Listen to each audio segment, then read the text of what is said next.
Hello, I'm Verdi Augusto, and this is the Schumann Resonance Harmonics channel on YouTube and on Facebook. Uh, Thank you for being here. Welcome.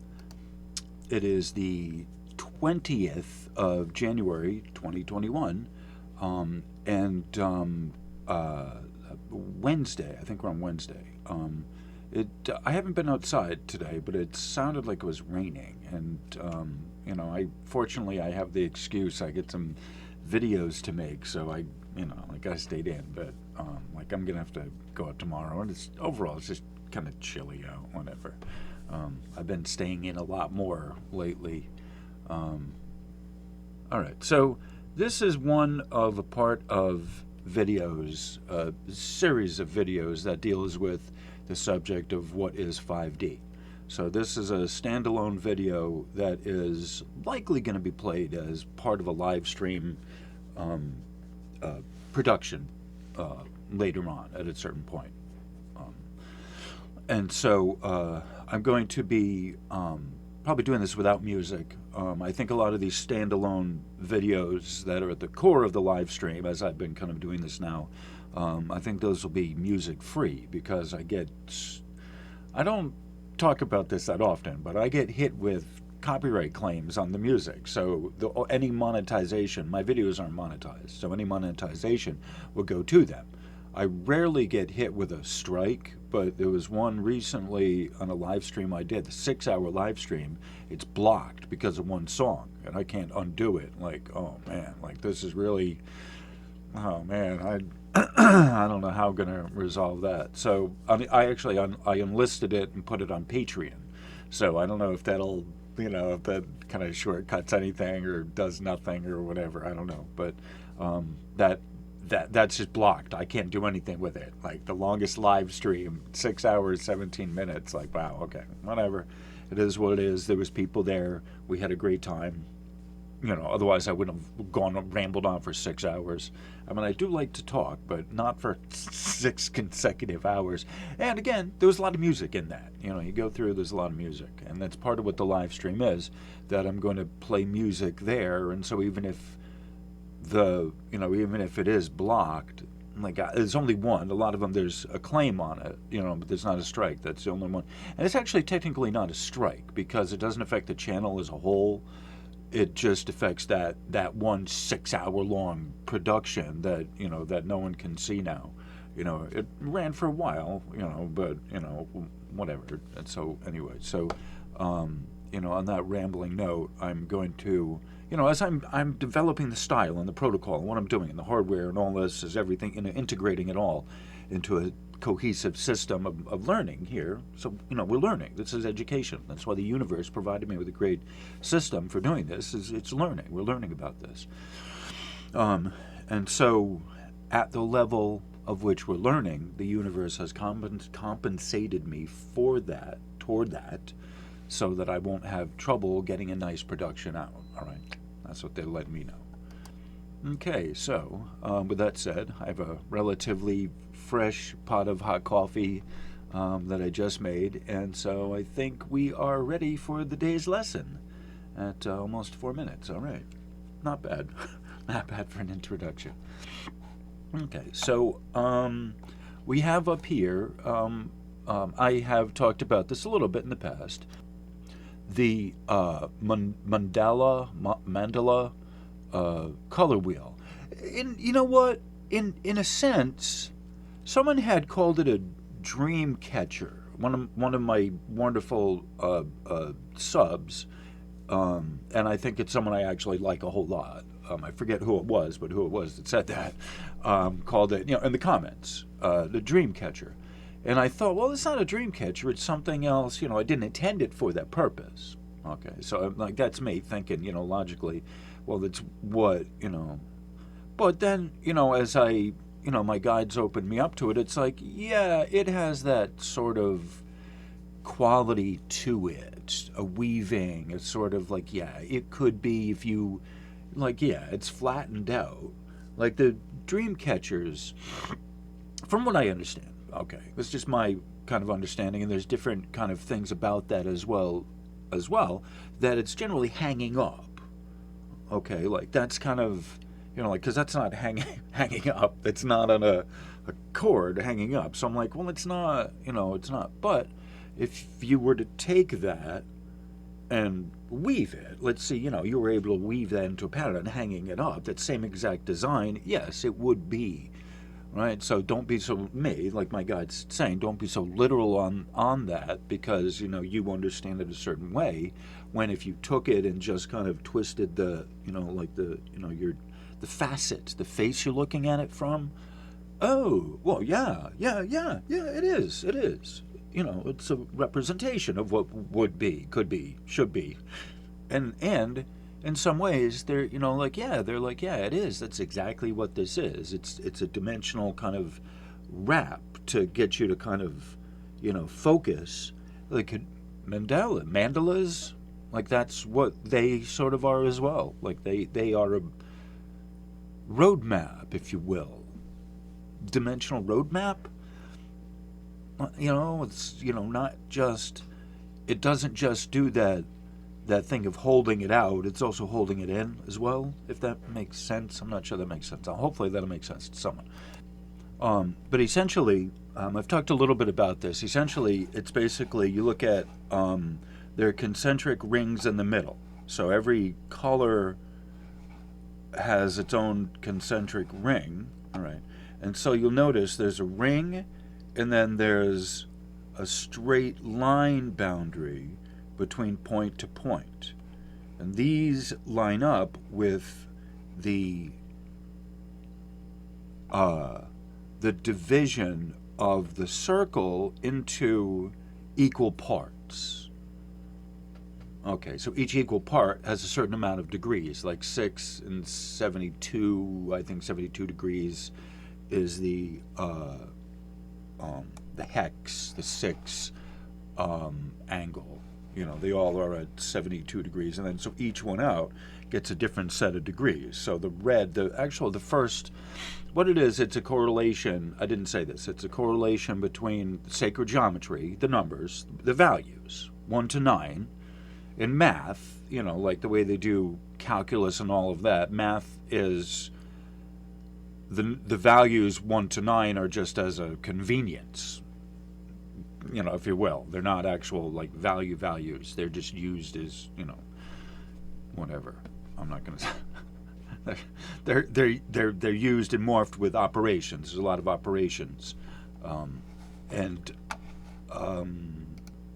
calculus and algebra. That's what I'm saying. The symbolic mathematics that humans use, where you're substituting a symbol, like a theta, sigma, a delta, a pi, a phi, right? Any of them, right? They're Greek letters, right? Right? You're taking letters, put them in place of functions, differentials, functions. And so that's what a lot of the complex math are these differentials equations. There's I'm not even going to get into it, but anyway. So this is the math of a different sort. This is the equating a color with a number somewhere in there, and it may not even be a definite number so much as a number in between. So if you start at, there's no 0. Okay, the 0 is the circle itself. Okay, the sphere itself. That is the 0. Okay, so the 0 either just gets bigger or smaller. It doesn't, it's indivisible. So that's what the middle sphere represents, the invisible, indivisible of the whole, the union, the circle, the infinite, if you will. All right. So then each number, each petal, what I call a petal, is assigned a color. Right? So you have 1, the first petal 1 is red, or it's actually like adobe red, right? Just that muddy, ademu. That is, the phrase is ademu. It's the mud of the clay, where Adam, from whence Ademu, the first human, the hybrid, came from. Okay. So then you move from 1 to 2, and there's not quite red, but it's, this is red, but that's sort of, reddish. It goes from red into orange. And then this one here is a little bit less red, but it's still orange. So you have two oranges. And then you have yellow, right? So the tip of that is yellow. That's sort of yellow there. It's not really yellow, but sort of is. And that's yellow. And that one's yellow, yellow. So you have 1, 2, 1, 2, 3. Right? So then you start building the dimensions and then densities out this way. And then you have it goes concentrically in a circle. And then so then you have 5. You're out 5 here at the tip of the green, the light green. And then 6 goes here. The circle of 6 is here, but then the extent of it, the petals of it, go out to this point here. The next circle out, which is into the purple. This is a sacred shape. This is the tortoise right here. So you have there's 2 greens, which represents the 2 heart chakra colors of the lighter green and the darker green as you start moving up. The heart chakra, you have 2. Your heart has 2 functions, or 2. It has a few different things, but relative to the pumping part, there's the receiving end of it, and then there's the sending end of it. So as the pump of the heart works, you have the receiving chamber, which is bigger than the exiting chamber. The majority of the blood is kind of there at the bottom, and so part of the blood pressure is squeezing that mass of blood that's in the heart up into a little auricle. I think it's either ventricle or auricle, I forget which. And so venturi, it's basically, and so it sends it up. So that pumping, and then it goes from chamber to chamber, and then bang to dang to dang, right? So part of with the way that the heart chakra, heart system works is that the larger one, the receiving, is bigger, wider, it's bigger. The sending unit is smaller, but it's more compact, more dense. So it comes in here, and then it gets squished out there. So it's part of how the fluid dynamics work. So your heart has 2. That's why you have basically 2 greens here. One's the lighter into the yellow, and then you have this darker green line. Then you have the darker green series. It starts, it's not all darker, it's not, but except you get down here where it starts getting into blue, and so we're kind of fiddling in areas that are darker green, and then a little bluish in there, and then look at that. There's even a little tip of blue, even though it's in the green. It's like, all right, that's part of a different series, and you see that's there going out there, and that's how the dimensions sort of overlap. That they're not perfectly kind of, like that's what arbitrary and random is that they're just lined up by a different geometry. That's part of this is sacred geometry. That if you're kind of looking at it, you're getting a sense of how the different colors. I had help doing this, by the way. My guides helped me. Otherwise, I couldn't have figured this out, by the way. All right. So, 1313. All right. Well, that seems a good time to move on to the material. Okay. So, onward and upward.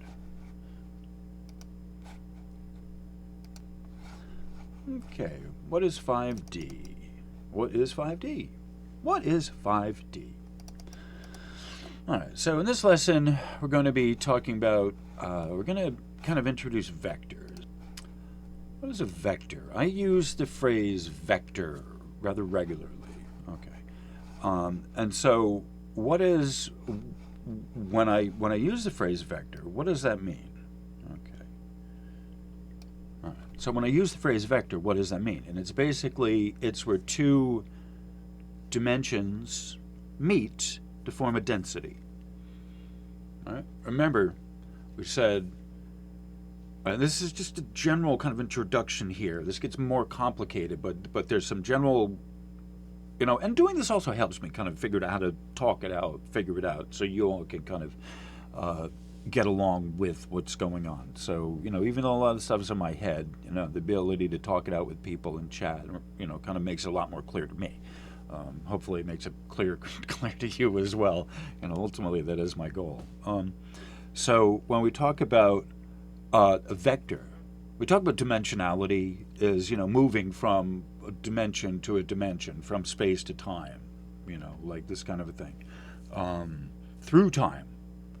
Dimensionality is moving through time. So not just linear time, but but wave time, cyclical time, and then in direct time, which is nonlinear time, and then quantum, which is in and out, right?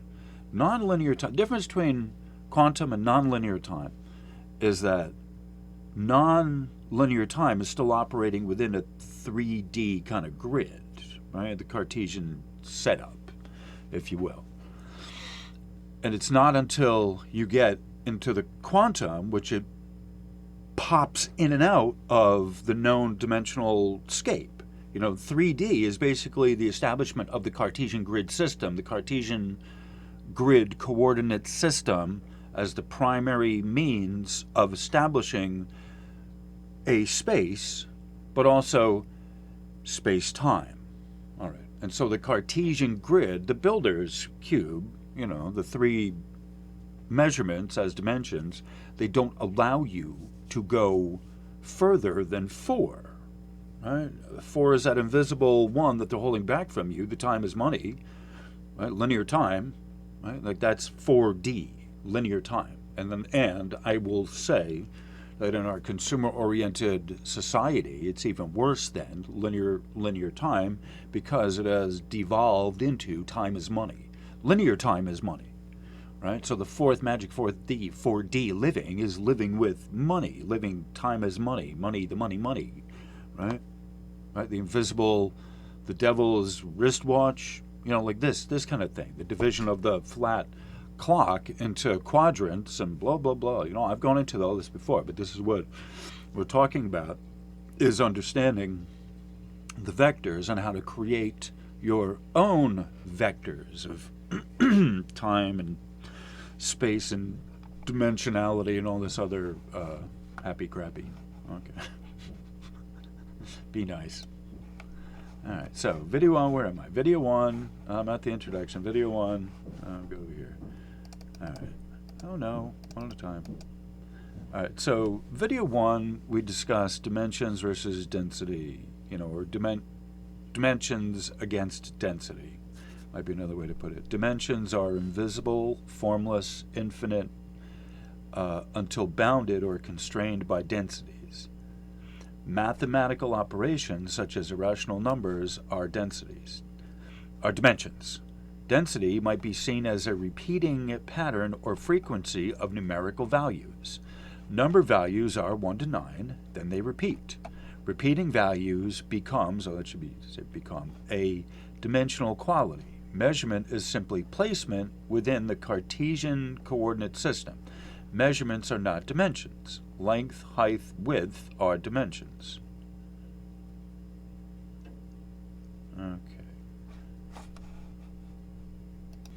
Okay, so I feel fabulous about myself now. I paused this and I can't remember where I was in the stream of things, in the narrative, or if I finished it.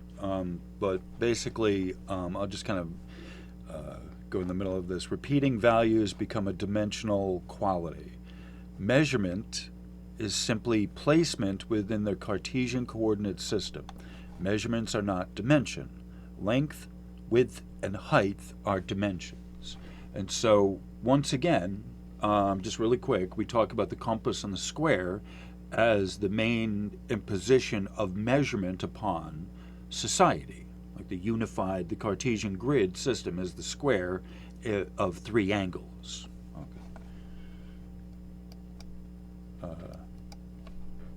Video 2 discussed the concept of dimensionality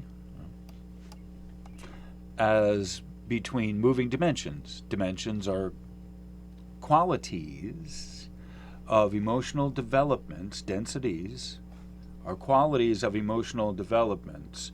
More than these are actually numerical values upon which you could stand. And I wrote the wrong thing in there.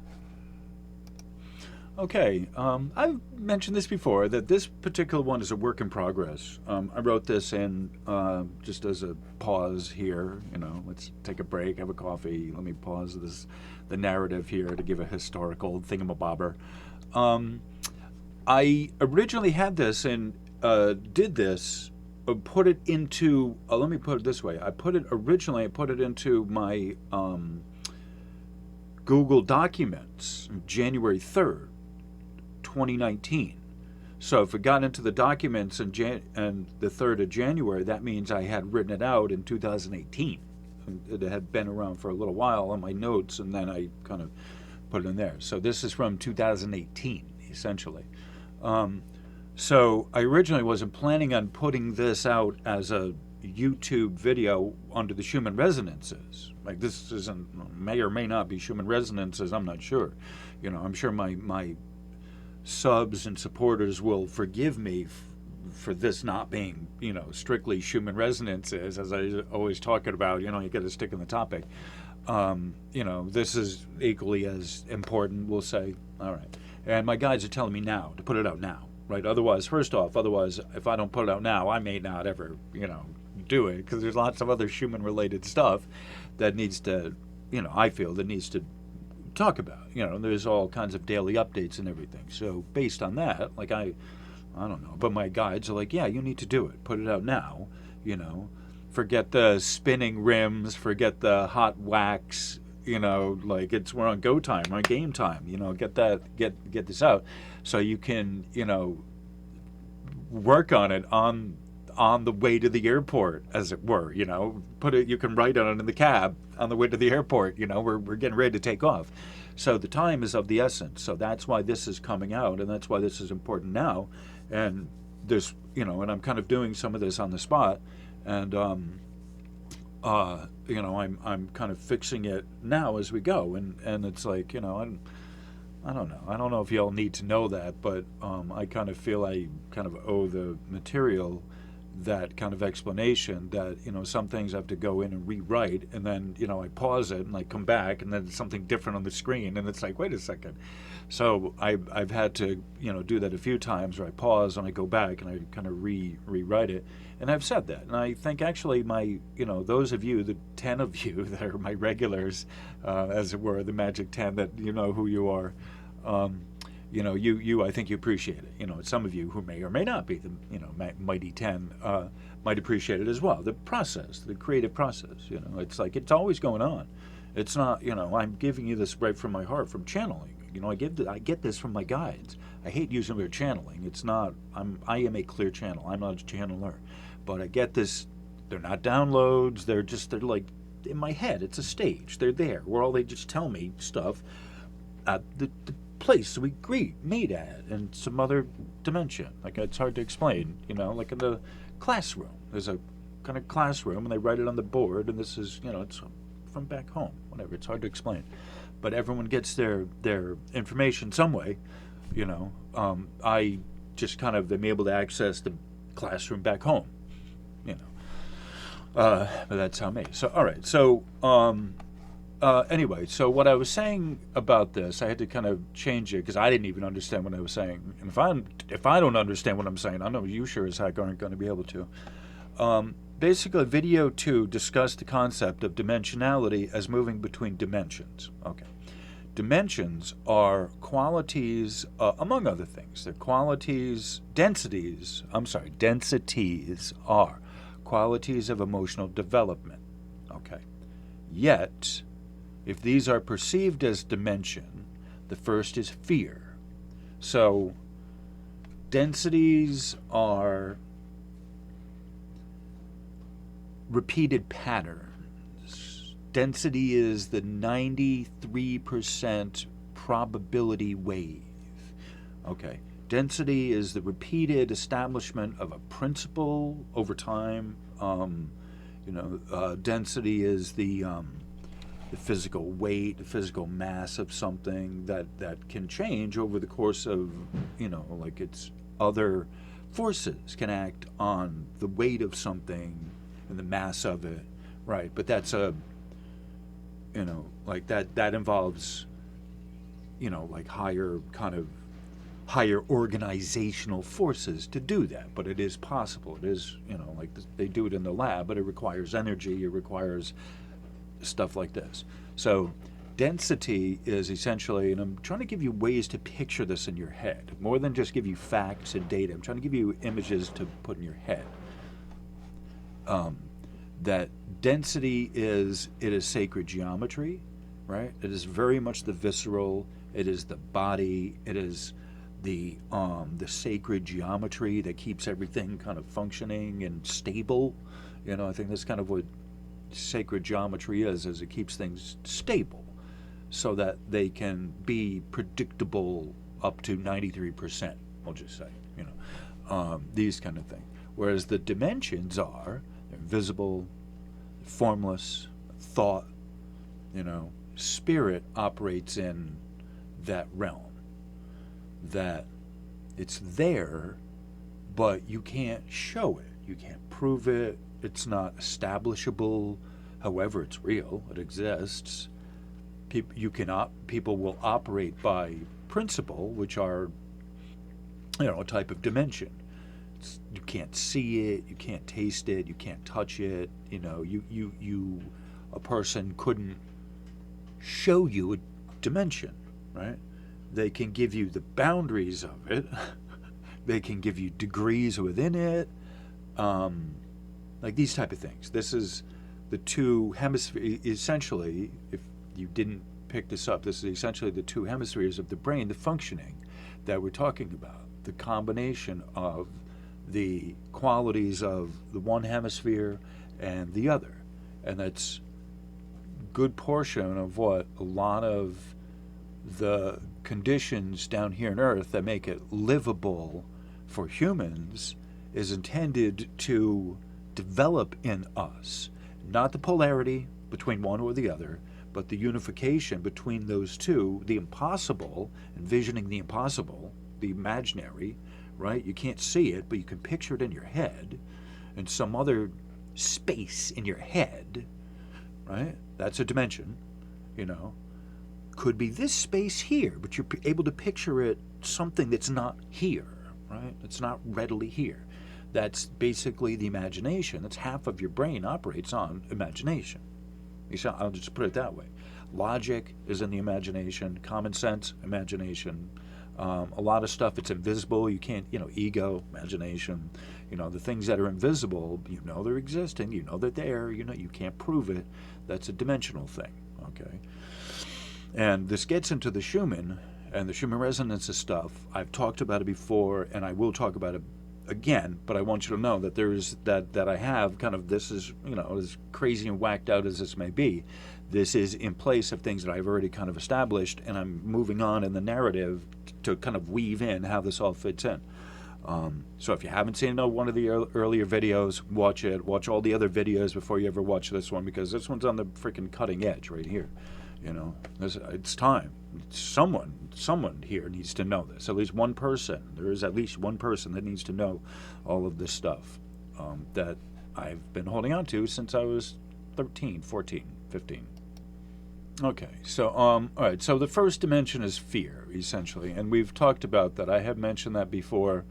I have brought up and this is just the introduction. I haven't even gone into the material yet. Good God, it's 30 minutes into this, half an hour, and I've gotten halfway through the introduction. So essentially, just the first, if we're looking at our emotional development not as density but as dimension, okay, got to get away from this, but all right, this is how we're doing it first. The dimension. Then these are the dimensions of your personality, the resonances that you have to get out of. A person has to get out of, starting with fear. The lowest of the resonances is fear, and you have to get out of that as the first and primary dimension to walk out of. Otherwise, you're not getting any higher than that. No matter where intellectually you might think you are, if you have not gotten rid of that first dimension of fear in all that you do, then you're not moving. You're not able to move forward from that. Okay, I think that's the fairest, best way to put it. The video 3 gives us a small historical perspective on how we got here from where we are. Much of this, is the imposition of the square over and above the compass, as imposed by the rule of the original builders of society. Okay, we've talked about the square and the compass before, and I'm sure a lot of you know that as the Masonic symbol. Video 4 examines what is this concept of fifth dimension from the perspective of the function of the dimensions. okay, and that's what I wrote there. All right. Video 5. There is no solid external dimension except the original builder's 4 primary imposed dimensions, right, quote unquote dimensions, one of which has robbed you in your spiritual growth. And that it is the one, where am I? All right, and that is the one that would maintain time is money. The linear clock is time, which is in the three-dimensional prototype. The time is dismissed as a dimension. Linear time is dismissed as a dimension of having a weight as no dimension. All right. So it immediately goes to like non-linear time as your 4th dimension, in the previous way that you have been conditioned to understand this, if I can be hopeful on this. When we talk about the first 4 dimensions, it would generally, if you ask a person, when we talk about spiritual development, whatever, the code, right? This is the code. This is what I'm talking about. In case you haven't guessed this already, the code, right? It's not a known thing. It's a thing that's like this. In your way is what that is. When you throw out as if it were a known quantity, as if we all know what 3D is. We all know what 4D is. Do we? Right? You're using this code here. You're using the code. The builder's code, right? I mean, you're not talking about what you're talking about is in a way that is not of growth based, right? You're sticking with the code, the builder's code, right? Right? As if you were talking to someone about how to wire the house, or how to, the plumbing of the house, the 3D, 4D construct. That's to me what you're, that's what I see. One of the things, among the other things that I see when I look at that 3D/4D/5D, is I just think you're building a house. You're like masons, you're like carpenters, I think, in a sense, that you're just building another house, another structure, another form, right? So when we talk about 5D, I just think of it as, when I read it, for the masses of people, when I think of 5D, I just think you've just added another layer onto your house. You already had a 3D house, and you have now you have a 5D house. Maybe you'll have a 5D car in your 5D garage. I think that's sort of how, I don't know. I'm not a mind reader, I don't know, but I'm percepting, I'm like a sponge. I'm kind of percepting, what do you mean from this? You're using a code. What's that code mean, right? If you can't tell me what the code means, I'm assuming I can only assume that if you can't give me any better idea of what that is, what that protocol is you're talking about, then you don't really know, and that's fine. But you're just building, you built a 5D house with a 5D garage and a 5D car. That's all I'm getting there. I'm learning. I don't know. What do you know? Tell me in the comments. What's your kind of take on this? All right, so this is what we're talking about. When the first 4 the dimensions are imposed, what are they? And that's what we're asking. That's what I'm throwing out. That, where does your dimensional count start? When you talk about, I know myself. I already know. I don't need to talk to anyone about this. I already fucking know. I don't read comments. I don't want to read comments. I don't care. I really don't care anymore. But I'm here. I'm the guy that knows. I'm supposed to know. I'm supposed to talk to people about this stuff. So, all right, where's your dimensional count start? All right, 4D, 5D, where are you starting your dimensions? Is it length, height, width? If you're starting your 5D world with length, height, width, you're going to be disappointed when length, height, width no longer applies, okay? Right? How do I dumb myself down any so I can understand what you're talking about? This is how I have to look at it. How do I dumb my thinking down? How do I stunt my thinking and retard my thinking so I can get what you're talking about the code, the builder's code? This is me talking to myself. This is how am I so calm? How do I make it through? Because I have to do things like that to help me make it through. Okay, in this presentation, let us start refashioning our dimensional system. So that's where we're at. 35 minutes. Okay, I need a sip of coffee. Okay, so I had to not only pause for the coffee, but also to kind of readdress what it is I'm talking about. And I had to kind of refurbish this question because I was reading, I wasn't even sure what I was asking. And it's still a little convoluted, but I'm going to go with it. Basically, the question I'm asking here is, what is the big deal or necessity to actually numbering dimensions to the point of asking, where is it or what is it, as if it is a separate thing from the common reality around you, as if one could not now currently be living in or as a 5D life. Okay? So we got to wonder, when we talk about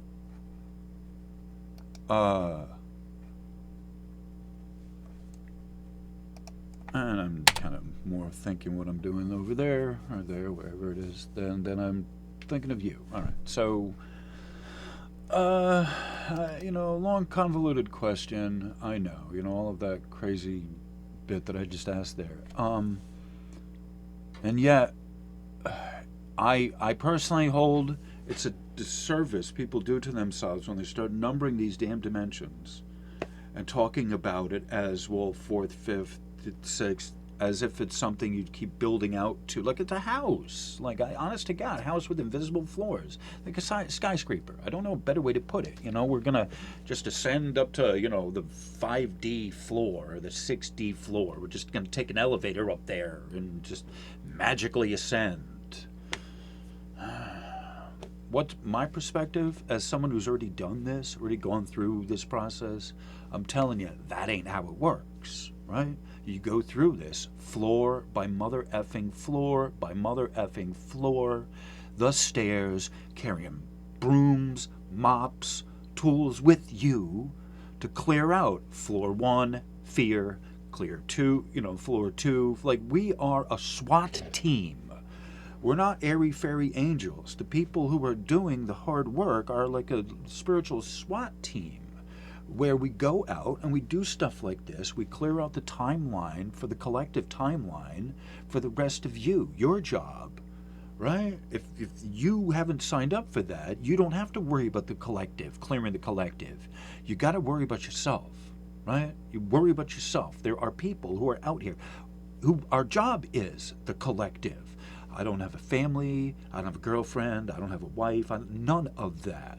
I get to care for a bunch of people because it's my call here to have my flock, the 10 of you, the mighty 10, as it were, the terrific 10, Verde's terrific 10. Thank you. But if you worry about yourself first and clearing out your fear, the lowest floors, the basement, the sub-basement first, right? The sub-basement first. We go to fear. What's buried in the crypt? That's basically to look at it. That's a great way to look at it. What's buried in the crypt that you don't want to look at? Let's look at it, right? What do you not want to deal with? Let's deal with it, right? Because if you don't, you won't, and it's not going to. And there you are, sandbagged. You're stuck, right? So if any of this has any meaning, right? What does 5D mean in a very practical sense? You yourself, you can live here in a 5D existence. If you think 5D is 5 dimensions, that's fine, right? It's the 5 densities, 5 dimensions, it's a unification of densities and dimensions. We'll work with it, whatever you got, we'll figure this out, But no one, not anyone, goes any bit forward until the cleaning is done, and it is time to do the cleaning in this.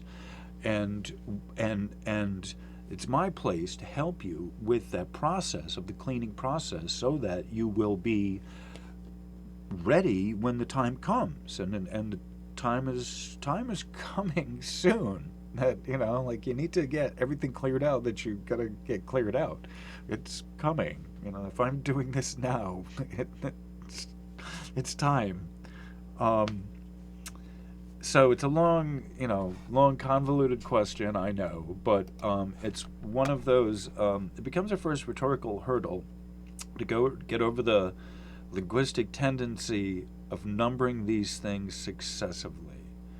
I think largely we do this for sanity's sake, yet you do yourself a great disservice by putting a numbering value to, you know, to the dimensions, as if it's, you know, part of what you gotta understand. Part of it, when you're looking at, you know, this 4D, 5D kind of thing from the builder's perspective of the, you know, length, height, width as the first three, and then you go from there. Part of it, why I mentioned this before, is you're keeping captive your thoughts that you aren't able to progress out of anything past that. Right? That's what part of the fuckery of this is that they're giving you this. Oh, well, here you go, these dimensions. Right? Let's build some shit. Let's build a Cartesian grid. And they have warped and messed up the head so that you're not able to think in the proper capacity of the emotional growth as the dimensional portals that you have to go through. Right? If you want to stick on only dimensions and not dimensions and densities, which are, again, where are you? The two hemispheres. When we talk about dimensions and densities, we talk about the reconciling of the two hemispheres together. Okay. And I've talked about that. I've given that a good introduction. There's way more to it, but for now, we're just sticking on the dimensional quality of this. That it, as building as we have, going from what we have to moving forward to where we're supposed to be, right? How do you unlearn this and unknow this? Is because the first thing you know and learn and understand is that you're not a house. I mean, you are a house, but when you talk about the floors of your house, if you are the house, right? First three dimensions are fear, guilt, and shame. Okay? Those are the first three dimensions. And then the fourth one up from that would be grief. Heart. Everyone has lost someone at this point that I know of, and some have lost a lot more than others. Okay? So these four dimensions are what people have to go through in order to move on, to go on in society. If you are not on a spiritual journey, if you are just the same old person, then this doesn't apply to you. You don't need to say anything. It doesn't apply to you. But if you are on that pathway and you're looking for the exit portal, shall I say, out of the 3D maze, out of the topsy-turvy world of illusion and lies, like if you're looking for that, then there is a new paradigm that you have to wrap your head around. Right? And so that's what I'm hoping to bring to you as the improved paradigm. There's not a better way to put it. All right. So the necessity of creating the three-dimensional system is imposed of these three, assumedly, material dimensions or axes. Locks the material grid into place, flattening the world into quarters, squares, edges, angles. This reduces one's view to a limited construct of creation. Oh, all right. So what I was saying, the flattening. This is part of what I'm saying about the flattening. That in order, we perceive in multiple dimensions. It's not just three dimensions. There is the dimension of shadow and light. There is the dimension of the fuzzy, where does it begin here and there, the gray area, of a lot of different things that are not just clear-cut length, height, width, like a grid, right? That are morphable, and that's part of what this here shows. Well, this here over here shows is that we're talking about the morphic quality of dimensions, essentially. That they're not clear-cut. They're not just based on a vector, I can't even do that, the three vector system of the Cartesian grid. All right. So by putting your spiritual and emotional growth into the basket of, and this is what my guides have said, by putting your spiritual and emotional growth in the basket of these dimensions, the builder's dimensions, you are limiting yourself to only that, to the lowest of the low. Okay. The big deal of releasing hold of the attachment to the primary three squared dimensions is a necessity to move forward into working with higher vibrations. The imposition of the grid reduces one's reality down to 3/4, or at least a pi ratio of reality. This is what the big deal, which is pi is 3.14.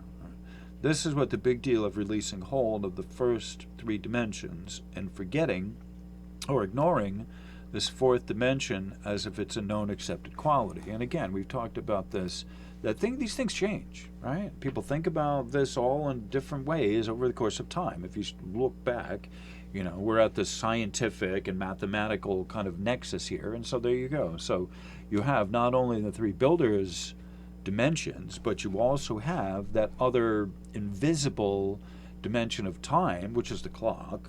Okay, but time is figured out everywhere in here. Time is money. And so there's, by not accepting linear time as that kind of fourth dimension, right, to complete the circle, they've gypped you. They've gypped us. They've given us a shaky foundation. Okay. All right. So if the builders of the 3D imposed matrix were wrong by occulting this truth from you through the system which we still use daily as a necessity of convenience, and that is the clock. That is the clock that we use regularly as a measure, right? 12, 24, 60, base 60 system. That's still being used. It's at a standard for measurement. The clock system, as they have it, is the base of measurement that they have. Okay, that is used to impose rule of law and order upon society.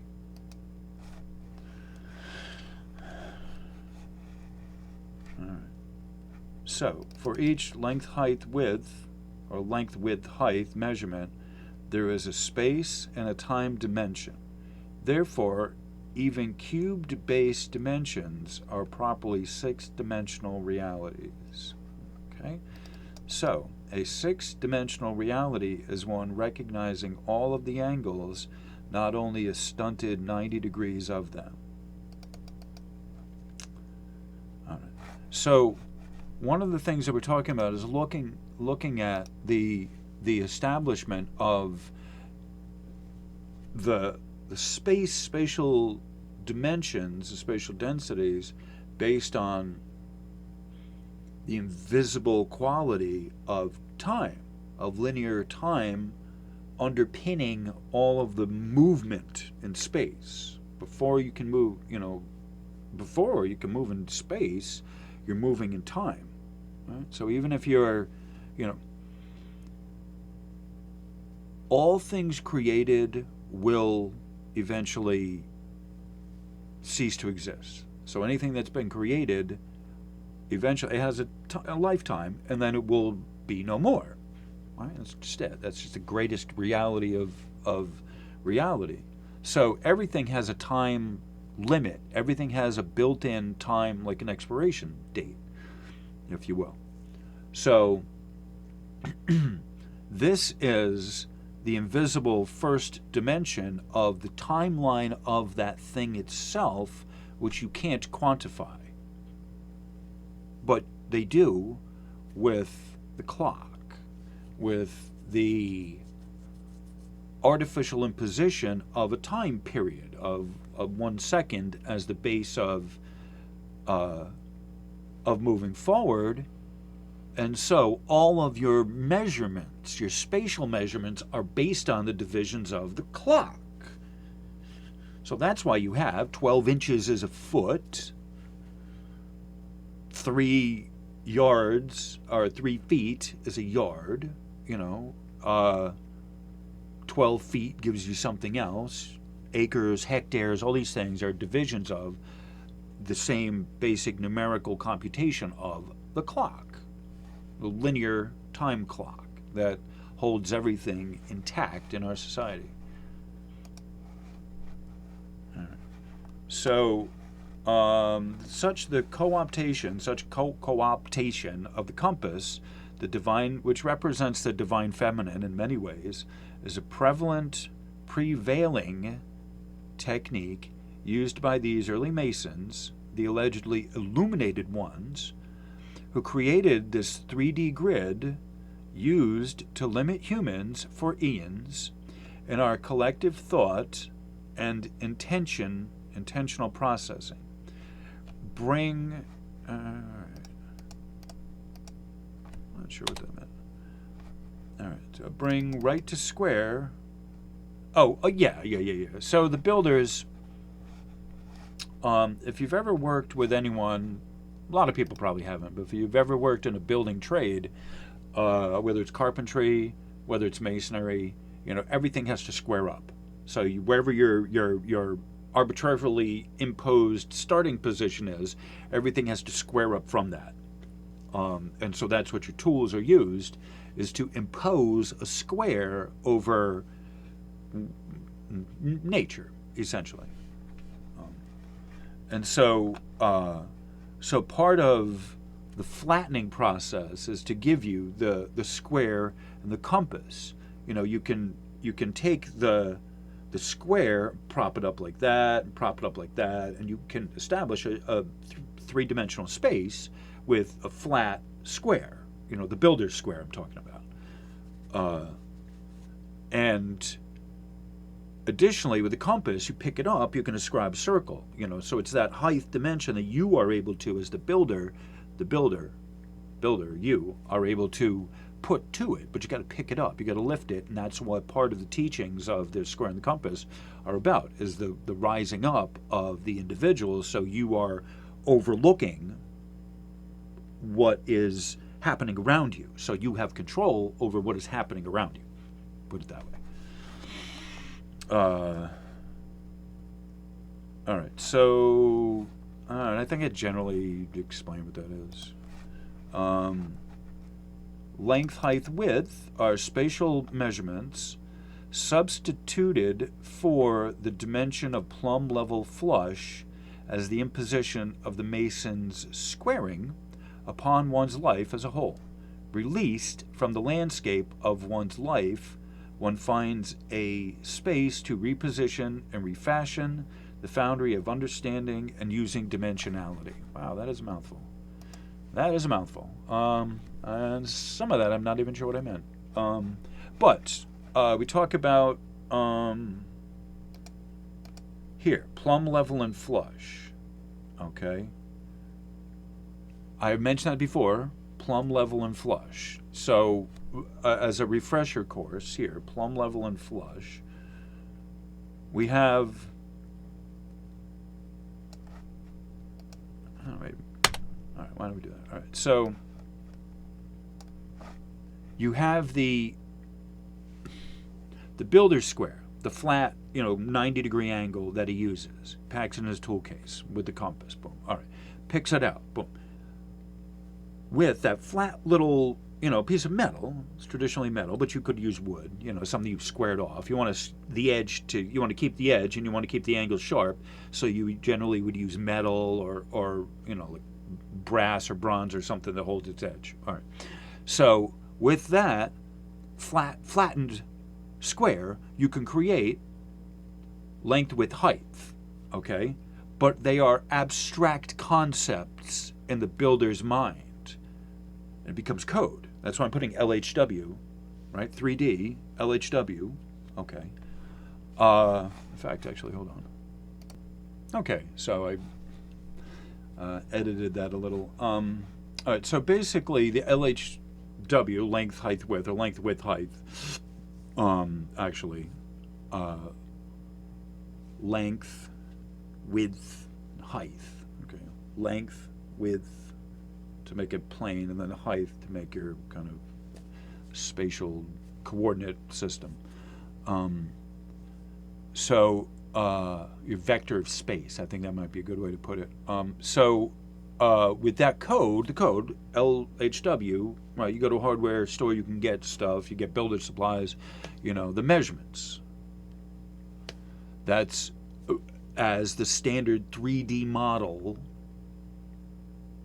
of spatial determination, okay, gets substituted for. So that kind of the Masonic code of imprisoning, I guess it's the best way to put it, that gets substituted for the proper dimensions, the proper dimensioning of the builders, which is plumb, level, and flush. Plumb is, as a tree, the plum fruit falls, right?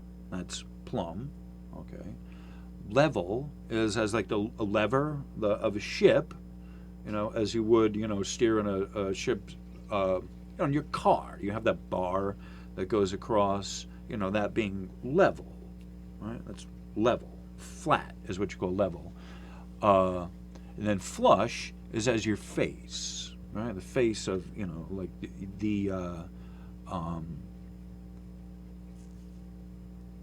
face of the wall, your face being flush.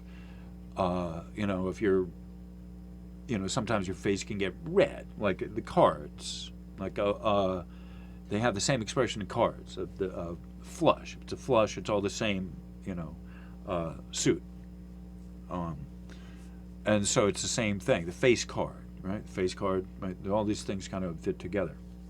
And so that's one of those things, the cards, and the being able to play games with these numbers and exchange them as if they're abstract concepts, right? Whereas you couldn't do that with the plumb, the thing dropping, the level, and the flush of your face, and you have to check the wall to make sure there's nothing that's proud sticking out of the face. So like a nose is proud. Your nose is proud because it's sticking out of your face generally. The rest, more or less, the rest of your face is, fairly smooth, but your nose, and your ears too, but your nose especially is proud. So that's one of the things the builders we talk about is, kicking down the nails, taking down the nails. Check the wall to make sure it's flush and there's nothing sticking out. There's nothing proud of the wall. There's nothing proud of the flush. Okay, if you will. All right. So that's what the three dimensions are, and you can't, equate those out to a simple letter number code without doing some crazy business like this, like they did. LHW is the plumb, level, and flush, but they give it to you in a code so that you can easily wrap your head around it, like a kernel of a bad idea that you can't release at this point. And released.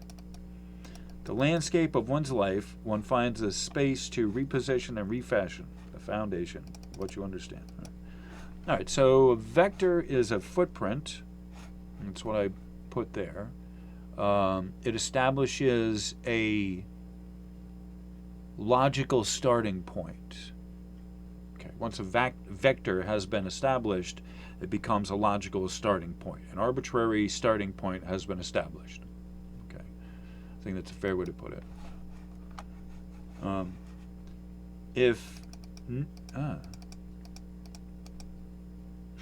Sorry, I'm messing around with that. If need exists to number dimensions sequentially for sanity's sake, we offer alternative ways to considering these baser or lower vibrations or densities so as to trigger recognition of yet higher still vibrations and densities resonating around you every moment. Sequentially numbering one's dimensions as a way of understanding them is deleterious to proper functioning of multiple dimensions simultaneously. And that's what I'm talking about, is operating in multiple dimensions simultaneously. Right? If you understand linear time is a dimension of itself, and then cyclical time is a dimension, things are coming back to you, right? Whether you like it or not. And then you have non-localized time, right? And then you have non-linear time. Then you have, like, it allows you to kind of rethink everything in a much different landscape, if you will. So you can live in, there is a linear time. You can live in linear time. You got to have a clock. There's a watch. I mean, you don't got to, but you kind of do to make for convenience. But then if that fails, right? That fail-safe fails, okay, as linear time is going to, and someone's late, then you can say, all right, I had some other dimension at work here that I don't know. I'm doing my part. My side of this is clear. My side of the street is good. What's going on here? This isn't something, I'm not being held a victim. You don't even have to say, oh, they're doing it to me again, that kind of a thing. All right? You can free that, and then in your mind, you're just thinking, what is the good thing that's going to come of this? You've given up the hold of linear time. You've given up the hold of cyclical time. Oh, they've done this to me again, right? You've given up the hold of needing to be somewhere, the control over the event. I need to be there at the right time, at the right place, because I need to be, you're where you need to be, right? The fourth dimension of time, where do you need to be? Or the fourth density of time, or whatever, being at the right place at the right time, right? It may not be, if you have an appointment, that may not have been the right time at the right place for you to have been in the greater scheme of things for what you're planning on doing elsewise, right? Part of it is being free to float between, linear time and non-linear time, right? Oh, you got an appointment with someone, you're supposed to be there, they're late. All right. Help me out, universe, help me out. Like, all right, what's, all right, what's the fun part of this? What is the unexpected that I wasn't expecting, that I wouldn't have had if that person was on time, right? These are dimensional scopes in your head that don't take much for you to move into a higher dimension relative to time itself. Right?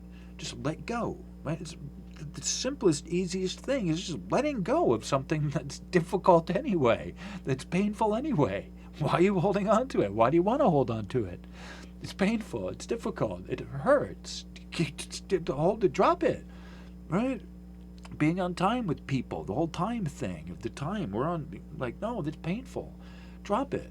No, we're where we need to be, right? That is the biggest shift. Time. You want to talk about a timeline shift? How the hell is that pairing up on the Schumann, right? You've released your hold of the clock over your life and that other person. I assure you, there is no possible way that is showing up on any Schumann machine. Not one in fucking Russia, for God's sakes. Just spare me the timeline shift data void equals timeline shift stuff. Because it ain't. Timeline shift is individual to you and you alone, yet we all go through it in our own way. We all experience in our own way, and sometimes it becomes collective between you and someone else, in that you hold off your judgment on that other person. It's not as important as what you thought it was, or these kind of things. All right, so I could go more into that, but we are an hour and 4 into this, and I really need to get on here. All right. A vector is a meeting. It's a meeting between two or more forces or dimensions. A vector is the creation or formalization into meeting between two dimensions or forces, which creates a footprint within the medium of both or other dimensions. Okay.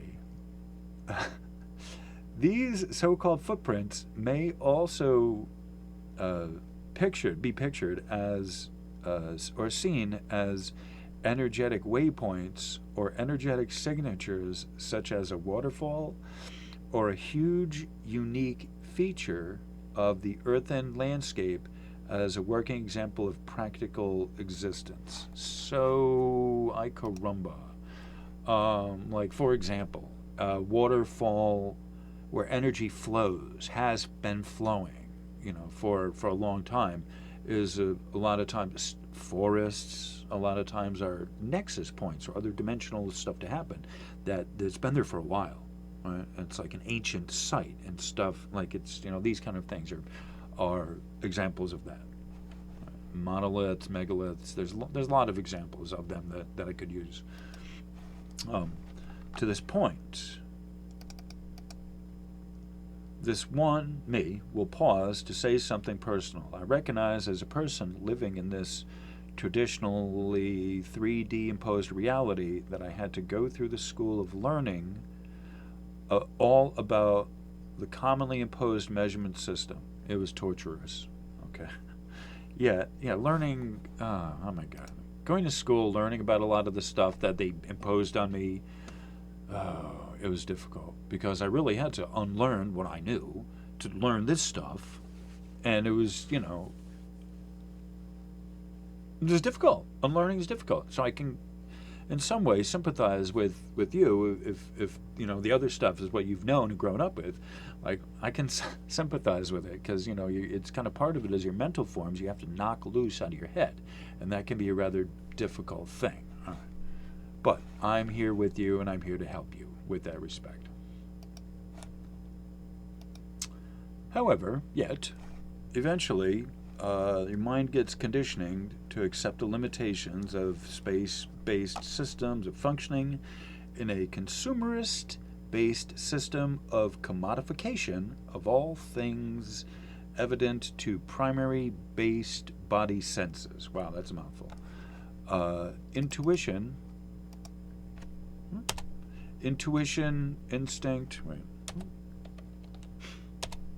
intuition, instinct, telepathy, morphic resonance as protocols of attuning or gathering information are systematically, forcibly suppressed in us humans at early ages. Intuition is a dimension. Empathy is a dimension. Instinct is a dimension. It is difficult for many to accept an emotional dimension, yet we submit that this is what the big deal is all about of living in dimensions of densities in varying emotional states tempered by reasoning and some degree of logic. Okay, I can understand the complexity and grueling quality to unlearning an entire system. As I write and expand upon these subjects, it brings up many memories of life as a teenager and receiving downloads and explaining the proper way to view dimensions and dimensionality to me, my guides to me.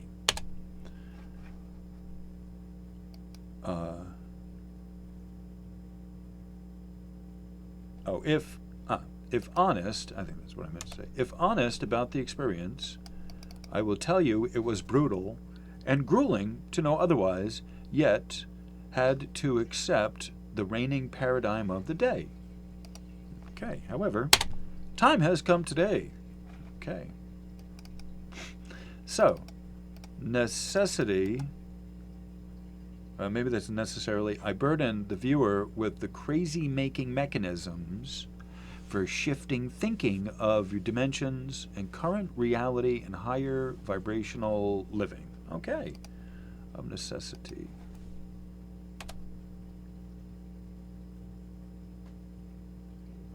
Maybe that was right. All right. So that is the end of the teaching material here, and part 6, and in this section B here. Oh my God, there's so much more to this that I still got to go through. That's like There's like another 4 of these that I still need to go through. Like, this is just the introduction. This is just sort of unlearning what you already learned. So I'm hour 10 into this. All right, so I'm not closing with any music. Thank you all for being here. I appreciate everyone, your love and support. It's a wonderful experience. Thank you all for being here. And that you've been, there's a number of you who've made this worthwhile for me to have kind of gone down this route. And I very much appreciate all the love and support that I've gotten from people in the comments. Thank you. Thank you for me at the live stream. Usually whenever I start a live stream, it doesn't take that long for people to go over.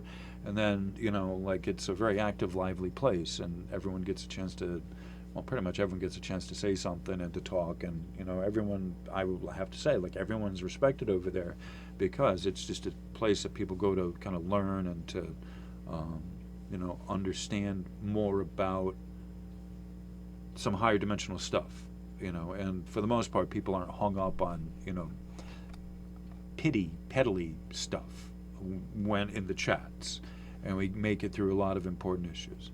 So, on that cheery note, thank you. Have a great rest of your day.